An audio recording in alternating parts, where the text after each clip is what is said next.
आज का हमारा टॉपिक है ट्रांजिस्टर कॉन्फ़िगरेशन। इसमें हम ट्रांजिस्टर्स के कॉन्फ़िगरेशन के बारे में बात करेंगे।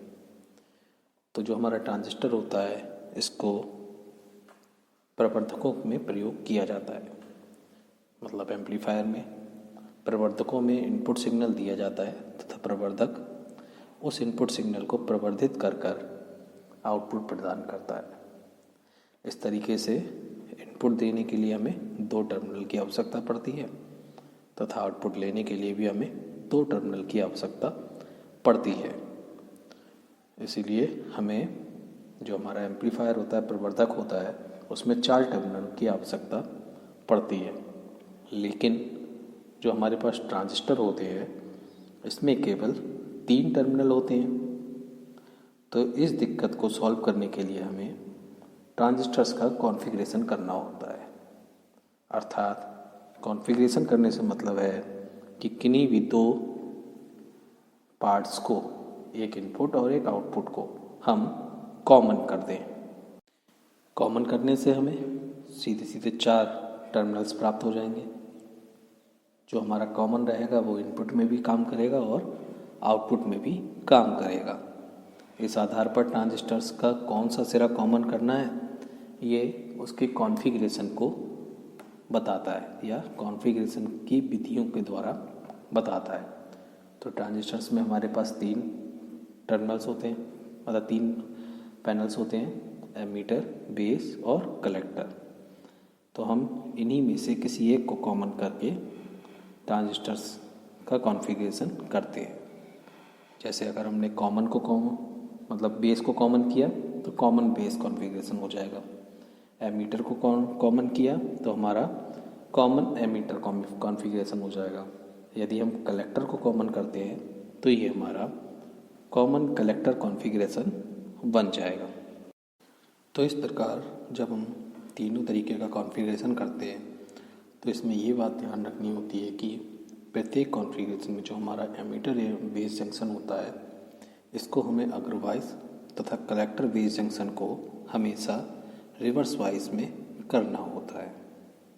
अब बात करते हैं कॉमन गेट बेस कॉन्फ़िगरेशन की। इसमें हम इनपुट सिग्नल एमीटर तथा बेस के मध्य में देते हैं तथा आउटपुट सिग्नल हमें कलेक्टर तथा बेस के मध्य में प्राप्त होता है। ट्रांजिस्टर के प्रत्येक कॉन्फ़िगरेशन के लिए ट्रांजिस्टर में 2 प्रकार के अभिलक्षण अर्थात कैरेक्टरिस्टिक्स होती हैं। ये 2 प्रकार की कैरेक्टरिस्टिक्स इनपुट अभिलक्षण या इनपुट कैरेक्टरिस्टिक्स तथा आउटपुट अभिलक्षण आउटपुट कैरेक्टरिस्टिक्स होती हैं। इनपुट अभिलक्षण में हम इनपुट वोल्टेज तथा इनपुट धारा के मध्य ग्राफ को खींचते हैं तथा आउटपुट वोल्टेज को विभिन्न मानों पर स्थिर कर देते हैं। इस प्रकार यदि प्रत्येक स्थिर मान पर इनपुट वोल्टेज व इनपुट धारा के मध्य ग्राफ खींचते हैं तो हमें अलग अलग ग्राफ प्राप्त होते हैं। इसी प्रकार आउटपुट अभिलक्षण में आउटपुट वोल्टेज व आउटपुट धारा के मध्य इनपुट धारा को विभिन्न मानों पर हम स्थिर कर देते हैं और इसके ग्राफ को खींचते हैं। तो इस तरीके से हमें ये 4 टर्म्स याद रखना बहुत ज़रूरी हो जाती हैं। पहली हमारी है इनपुट वोल्टेज VEV, इनपुट धारा IE, output voltage VCV, output धारा IC। ये चित्र में इनपुट अभिलक्षण दिखाया गया है कॉमन गेट कॉन्फ़िगरेशन का। इसमें हमारी इनपुट वोल्टेज VEV है तथा इनपुट करंट IE है। इसके बीच में हमने ग्राफ खींचा है तथा VCV को हमने स्थिर रख के खींचा है। यहाँ हमारा VCV आउटपुट है, इसको हमने कांस्टेंट रखा है। जब हम कॉमन बेस मोड के इनपुट अभिलक्षणों को देखते हैं तो इससे हमें पता चलता है कि कॉमन बेस मोड के इनपुट अभिलक्षण एक फॉरवर्ड बायस डायोड के समान है। अर्थात कॉमन बेस मोड में इनपुट सर्किट में एमीटर बेस जंक्शन होती है जो कि फॉरवर्ड बायस होती है। इसलिए कॉमन बेस मोड के इनपुट अभिलक्षण फॉरवर्ड बायस डायोड की तरह होते हैं। यदि VCV को बढ़ाया जाए अर्थात जो हमारा कलेक्टर बेस जंक्शन होता है इसकी रिवर्स बायस वोल्टेज को बढ़ाया जाए तो इनपुट अभिलक्षण का जो कर्व है ये अंदर की तरफ शिफ्ट होने लगता है। इस प्रोसेस को अर्ली इफेक्ट कहते हैं। जैसे जैसे कॉमन बेस जंक्शन पर रिवर्स बायस को बढ़ाया जाता है, एमीटर धारा में और अधिक तेजी से वृद्धि होती है, क्योंकि कलेक्टर की ओर आकर्षित होने वाले मेजॉरिटी वाहकों की संख्या बढ़ जाती है। इसे इस प्रकार समझ सकते हैं कि एमीटर जंक्शन अग्रवाइस में होता है, जबकि कलेक्टर जंक्शन जो हमारा होता है रिवर्स वाइस में होता है, तथा बेस की जो डोपिंग होती है बहुत कम होती है। अतः कलेक्टर बेस जंक्शन में डिप्लीशन क्षेत्र कलेक्टर की अपेक्षा जो हमारा बेस रहता है इसमें ज़्यादा चौड़ा हो जाता है। जब कलेक्टर जंक्शन पर रिवर्स बायस अधिक की जाती है तो बेस में डिप्लीशन परत की चौड़ाई और अधिक बढ़ जाती है, जिससे बेस की चौड़ाई कम हो जाती है। कलेक्टर वोल्टेज बीसीबी के द्वारा जो हमारा रहता है इसकी बेस की चौड़ाई कम रहती है, तो बेस की चौड़ाई कम हो जाने से बेस में जो हमारा रिकॉम्बिनेशन होता है, पुनः संयोजन होता है, वो भी कम हो जाता है, जिससे हमारी एमीटर की धारा का मान बढ़ जाता है, क्योंकि कलेक्टर की ओर आकर्षित होने वाले मेजॉरिटी चार्ज कैरियर्स की संख्या भी बढ़ जाती है। तो इस तरीके से देखा हमने कि आई और बीईवी के बीच में हमने ग्राफ खींचा। इसमें हमारा बीसीबी को हमने सबसे पहले 0 लिया, इसके बाद इसे 10 वोल्ट पर स्थिर किया, इसके बाद 20 वोल्ट पर। जैसे जैसे हम इसको बढ़ाते जा रहे हैं अंदर की तरफ शिफ्ट करता जा रहा है। अब बात करते हैं इसके आउटपुट कैरेक्टरिस्टिक्स की। इसमें आउटपुट वोल्टेज बीसीबी तथा आउटपुट करंट आईसी के बीच में ग्राफ खींचते हैं, जबकि जो हमारा इनपुट करंट आई है इसको हम कांस्टेंट रखते हैं, मतलब स्थिर रख देते हैं। इस प्रकार हम आई की अलग अलग वैल्यूज़ के लिए ग्राफ खींचते हैं। यदि कलेक्टर जंक्शन रिवर्स वाइज में हो तो एमीटर धारा के नियत मान पर कलेक्टर धारा आईसी का मान जो हमारा रहता है ये भी कांस्टेंट रहता है, तथा यह बीसीबी पर निर्भर नहीं करता। इसलिए आउटपुट अभिलक्षण जो हमें प्राप्त होता है ये हमें बीसीबी अक्ष के समांतर प्राप्त होता है। यह इसलिए होता है क्योंकि जब हमारे एमीटर से बहुसंख्यक आवेश वाहकों में से अधिकतर बेस को पार करके कलेक्टर में पहुंचते हैं, तब बीसीबी बराबर 0 होने पर भी कलेक्टर धारा का मान कम नहीं होता, क्योंकि कलेक्टर जंक्शन के पोटेंशियल बैरियर की सहायता से एमीटर से आए बहुसंख्यक कलेक्टर बेस जंक्शन को पार कर लेते हैं। अर्थात बीसीबी हमारा 0 रहता है, फिर भी हमारा जो कलेक्टर करंट रहता है आईसी वो 0 नहीं होता है। यहाँ जो हमारा आईसी रहता है इसका मान जो हमारे एमीटर करंट रहता है उससे हमेशा कम रहता है। ऐसा इसलिए होता है कि जब हमारे बहुसंख्यक आवेश वाहक एमीटर से बेस में आते हैं तो हमारे कैरियर्स का लॉस हो जाता है, जिसकी वजह से जो हमारा आईसी रहता है इसका मान आई से कम रहता है। यदि हम आईसी को 0 करना चाहते हैं तो इसके लिए हमें कलेक्टर जंक्शन को सूक्ष्म अग्रवाइस वोल्टेज देनी पड़ती है, जिससे पोटेंशियल बैरियर जो होता है हमारा न्यूट्रलाइज हो जाता है, अर्थात उदासीन हो जाता है, तथा कलेक्टर धारा प्रवाहित होनी बंद हो जाती है। अर्थात जैसा कि हम ग्राफ में देख रहे हैं, यदि हम कलेक्टर बेस जंक्शन को रिवर्स वाइज के स्थान पर अग्रवाइज करें, फॉरवर्ड वाइज करें, तो हमारा ये कलेक्टर धारा का मान तेजी से घटता जाता है। तथा यहाँ हम ग्राफ में देख सकते हैं कि जब हमारा यदि हम आई को 0 कर दें या आई हमारा 0 हो तब भी हमारा आईसी का मान 0 नहीं होता, क्योंकि रिवर्स वाइज कलेक्टर जंक्शन में लीकेज धारा आईसीबीओ प्रवाहित होती रहती है, और हम जानते हैं यह उसके माइनॉरिटी कैरियर्स के कारण प्रवाहित होती है। इस प्रकार जो हमें आउटपुट अभिलक्षण प्राप्त होता है इसमें 3 रीजन प्राप्त होते हैं: active region, saturation region, cut off region. Active region output अभिलक्षण का यह वह क्षेत्र होता है जहाँ पर एमीटर जंक्शन अग्रवाइस में तथा कलेक्टर जंक्शन रिवर्स वाइस में होता है। यह हमारा सक्रिय क्षेत्र या एक्टिव रीजन कहलाता है।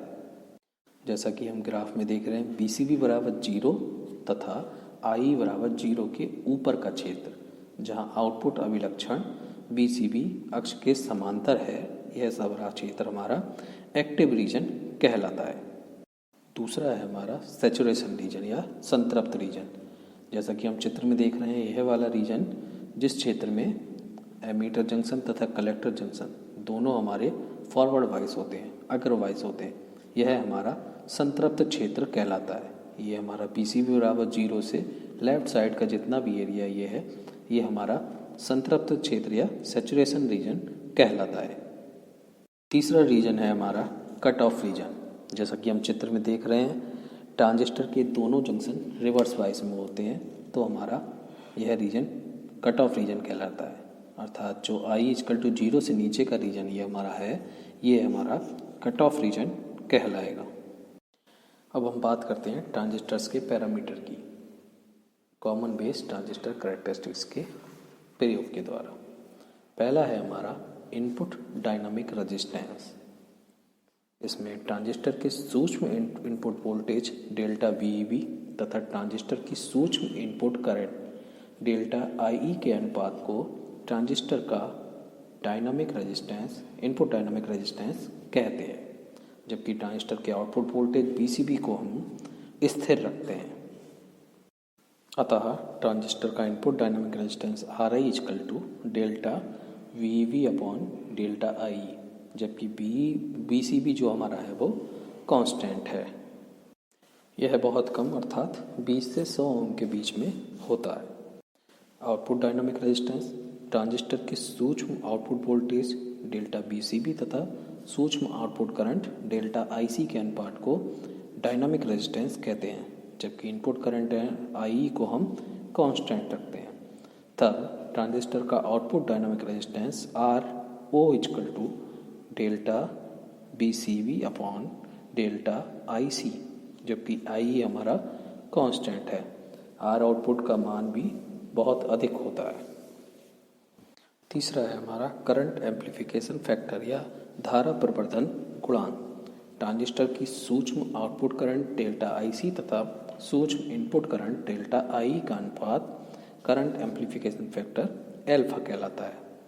अतः alpha delta IC upon delta IE, इसका मान 1 से कुछ कम लगभग 0.98 होता है। अर्ली इफेक्ट, इसमें जो हमारा कलेक्टर जंक्शन होता है जब रिवर्स वाइस में होता है तो इसके डिप्लीशन लेयर की चौड़ाई बढ़ती है। जैसे जैसे हम कलेक्टर जंक्शन की रिवर्स वाइस की वैल्यू बढ़ाते हैं, इसकी डिप्लीशन की चौड़ाई बढ़ती जाती है। इससे क्या होता है कि जो हमारा बेस की इफेक्टिव चौड़ाई रह जाती है वह कम हो जाती है। इफेक्टिव चौड़ाई से मतलब है इसमें हमारे जो मोबाइल चार्ज कैरियर्स होते हैं जिसमें रहते हैं। अब कॉमन बेस जंक्शन को रिवर्स वाइस बढ़ाने पर बेस की इफेक्टिव चौड़ाई कम हो जाती है। रिवर्स वाइस बढ़ाने पर एमीटर करंट जो होता है वो जल्दी बढ़ना प्रारंभ हो जाता है, क्योंकि जब हमारा एमीटर और कलेक्टर के बीच में बेस रहता है, इसके बेस की चौड़ाई जब कम हो जाती है तो एमीटर से जाने वाले मेजॉरिटी कैरियर्स को बेस को पार करना आसान हो जाता है। इस प्रकार यह जो प्रोसेस होता है अर्ली इफेक्ट कहलाता है। इसके कारण ट्रांजिस्टर में निम्नलिखित महत्वपूर्ण इफेक्ट होते हैं या प्रभाव होते हैं।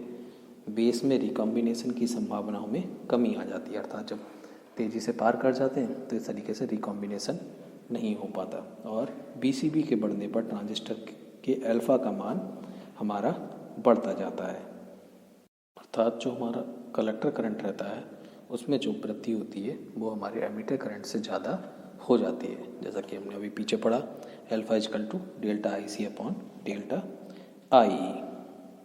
जब हम BCB को बहुत अधिक बढ़ाते हैं तो कॉमन बेस जंक्शन की डिप्लीशन लेयर बढ़ती जाती है और एक ऐसी स्थिति आ जाती है जब बेस की इफेक्टिव चौड़ाई जो होती है, बेस होता है बिल्कुल ख़त्म हो जाता है, इसकी चौड़ाई बिल्कुल 0 हो जाती है तथा ट्रांजिस्टर की वोल्टेज ट्रांजिस्टर में वोल्टेज का जो होता है ब्रेकडाउन हो जाता है। इस प्रोसेस को हम पंच थ्रो कहते हैं। तो इस प्रकार हमने देखा कि कॉमन बेस ट्रांजिस्टर के इनपुट अभिलक्षण BEB तथा IE के मध्य हमने BCB के विभिन्न मानों के लिए ग्राफ खींचा। यह अभिलक्षण अग्रवाइज PN जंक्शन संधि के ही समान है, क्योंकि एमीटर बेस संधि में को अग्रवाइज में रखा जाता है और कलेक्टर वाइज को रिवर्स वाइज में। कलेक्टर बेस रिवर्स वाइज के वोल्टेज को बढ़ाया जाता है तो एमीटर धारा का मान अधिक तेज़ी से बढ़ता है, जिससे जो हमारा ये वक्र रहता है ये अंदर की तरफ शिफ्ट हो जाता है। जबकि कॉमन बेस ट्रांजिस्टर के आउटपुट अभिलक्षण में बीसीबी तथा आईसी के मध्य आई के विभिन्न नियत मानों के लिए हम इसकी वैल्यू को खींचते हैं। इससे स्पष्ट होता है कि जो हमारा कलेक्टर धारा का मान बीसीबी पर निर्भर नहीं करता, केवल एमीटर धारा पर निर्भर करता है। आईसी का मान जो होता है वो हमारा हमेशा आई से कम रहता है, क्योंकि बेस में कैरियर्स का हमारा लॉस हो जाता है, जिससे कि पूरी टोटल एमीटर से आने वाले मेजॉरिटी कैरियर्स हमारे कलेक्टर में नहीं पहुंच पाते। जब हम कलेक्टर वोल्टेज की ध्रुवता को बदलते हैं या हम इसे फॉरवर्ड वाइज कर देते हैं तो कलेक्टर धारा का मान तेज़ी से कम होने लगता है। एमीटर को ओपन परिपथ करने पर कलेक्टर धारा शून्य नहीं होती, क्योंकि रिवर्स वाइज कलेक्टर जंक्शन में संतृप्त धारा प्रवाहित होती रहती है। ये संतृप्त धारा वो इसकी लीकेज करंट के कारण प्रवाहित होती है। लीकेज करंट जो होती है हमारी ये माइनॉरिटी चार्ज कैरियर्स के कारण प्रवाहित होती है। इस तरीके से हमारा ये topic common base emitter configuration पूरा हुआ।